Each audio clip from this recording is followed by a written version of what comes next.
jadi diri sendiri. Inilah pesan Gus Dur sebetulnya. Saya mohon maaf, saya memang Gus Durian.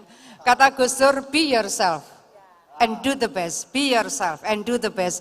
Jadilah diri kita sendiri dan lakukan yang terbaik yang bisa kita lakukan.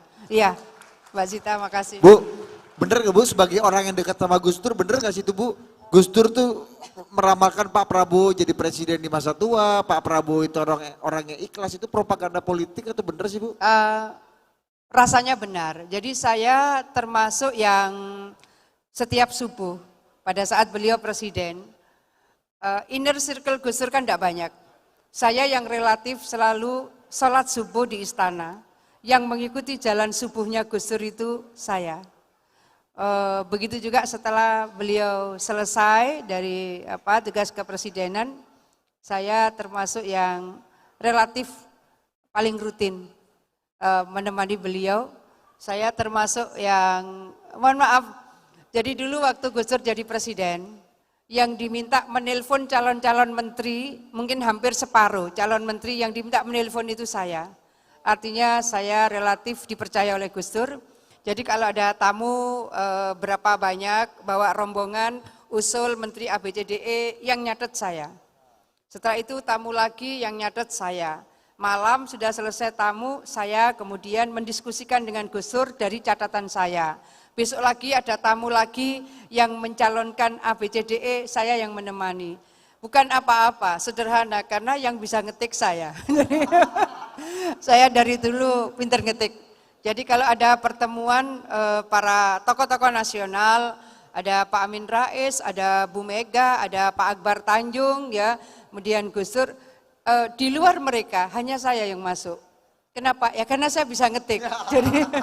Jadi beruntung orang yang bisa ngetik. Saya relatif memahami, mengetahui bagaimana spektrum amandemen UUD waktu itu. Karena saya mohon maaf bagi seluruh Bapak sekalian, negara ini telah melakukan amandemen UUD 45 tanpa akademik draft, Padahal untuk bisa merubah perda saja Mbak Zita, lalu undang tanpa akademik draft, saya pelakunya. Tanpa akademik draft. Nah, pada saat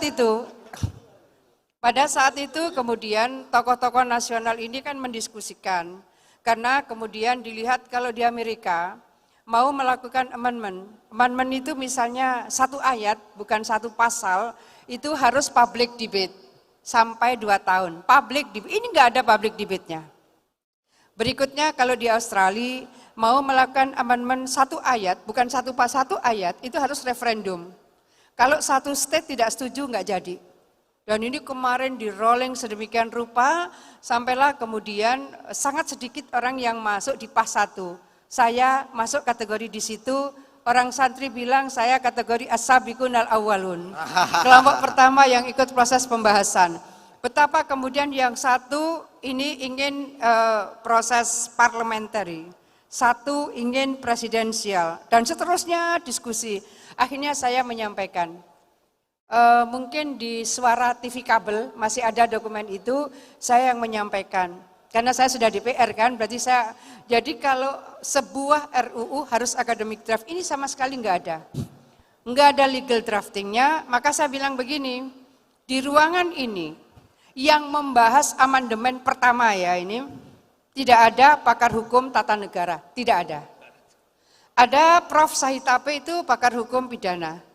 Sayalah yang kemudian mengusulkan, kan masih ada Profesor Dr. Ismail Suni, kan masih ada Profesor Dr. Ruslan Abdul Ghani. Saya satu-satunya yang mengusulkan. Karena ini adalah sebuah konstitusi, ini adalah bagian dari rule of law dari seluruh proses kehidupan ketatanegaraan kita. Akhirnya kemudian disepakati, diundanglah Profesor Ruslan Abdul Ghani, diundanglah Profesor Ismail Suni.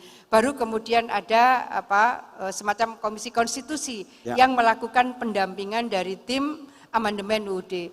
Jadi izin Pak Ketum, saya termasuk kategori as-sabiqunal awwalun. Jadi proses, bukan kita anti amandemen, jadi proses amandemen pertama itu memang tanpa akademik draft. Baru pada proses berikutnya ada pendampingan.